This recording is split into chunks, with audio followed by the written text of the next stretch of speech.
Welcome back to Student Hub Live. We're now going to turn our focus to a current debate, understanding and preventing serious youth violence. I'm delighted to be joined by Anthony Gunter. Welcome, Anthony. Anthony's a senior lecturer and Morning. programme lead for the Childhood and Youth Studies area, and his academic background is criminology. And your current research, Anthony, is focusing on understanding and preventing serious youth violence.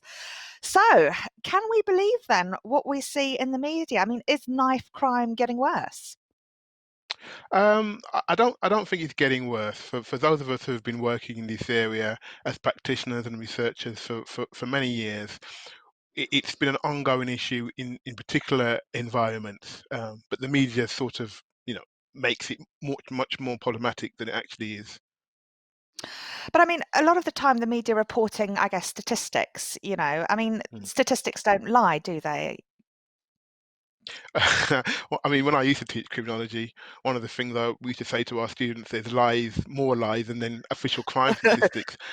Um, and And and the reason I say this is all statistics tell us are who's collecting statistics. And an example I'll give you is that, the majority of young people, children and young people, they are more likely to die from violence in the home or a road traffic accident. So twice as many young people and children, if not more, die from, violence in the home or a road traffic accident. And, that's not, as well known. The media doesn't report that as much. Mm. We've asked people at home whether or not you think youth violence is getting worse. So do vote on that. The answers are yes or no, and Kieran will be talking to you about that. I mean, Anthony, so perhaps based on this whole issue then of the media and who's reporting what and who's counting what, maybe a more appropriate question is: are we via our media news problematizing and highlighting particular types of violence, perhaps associated with particular groups and communities? Is that more the issue?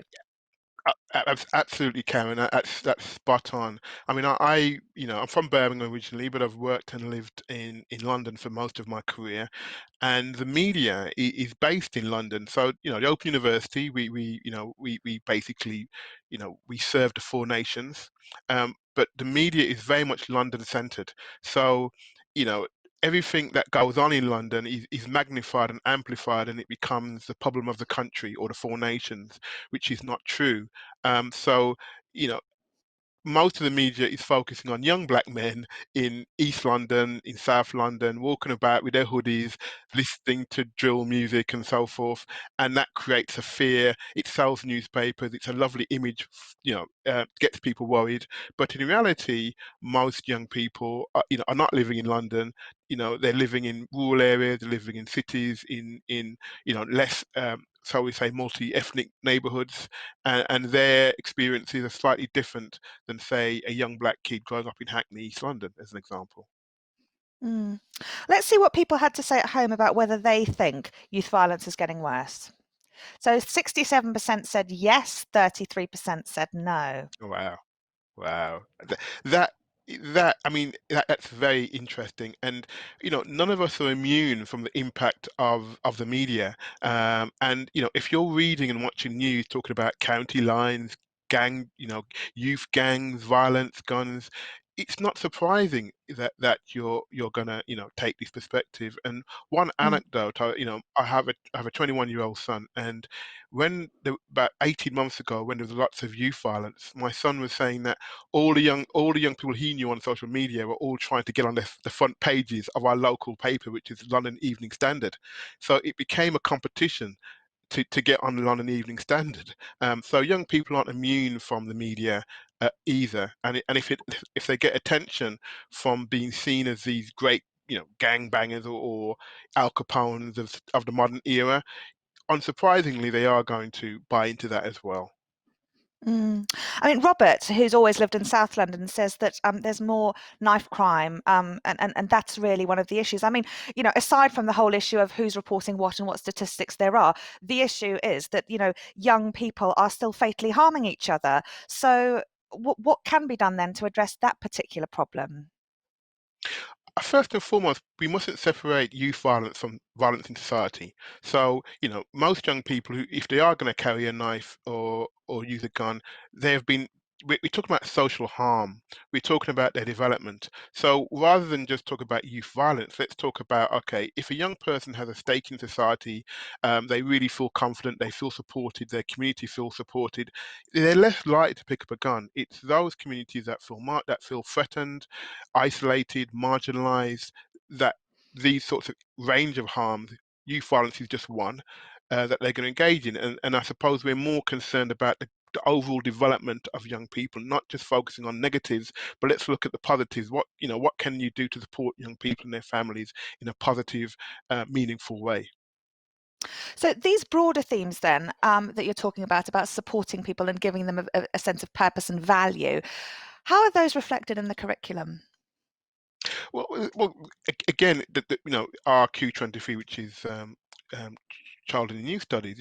We have on E102, our core module. You're talking about introduction to childhood and child psychology. So going from a very young age, how do young people develop, then going to exploring childhood, and I know Ami's coming to talk about that after.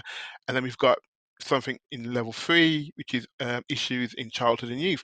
These are going to help us understand the world that children and young people live in and exist in, and the sorts of things that we can do to make their lives better. Because that's what we should really be focusing on, not just criminalizing children and young people in particular communities, but actually supporting them and their families, their communities, and giving them a great start in life. And I think our program will give students the tools to not just problematize children and young people, but to actually support them in a holistic way, and develop them as individuals and people, and therefore support their communities and their families.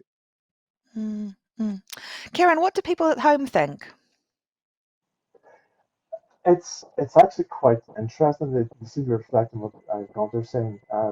There seems to be, for those who live in London, an impression that youth violence has increased, but also a general recognition from the students who've contributed that an increase in media attention surrounding the topic has also highlighted the issue. Mm, absolutely.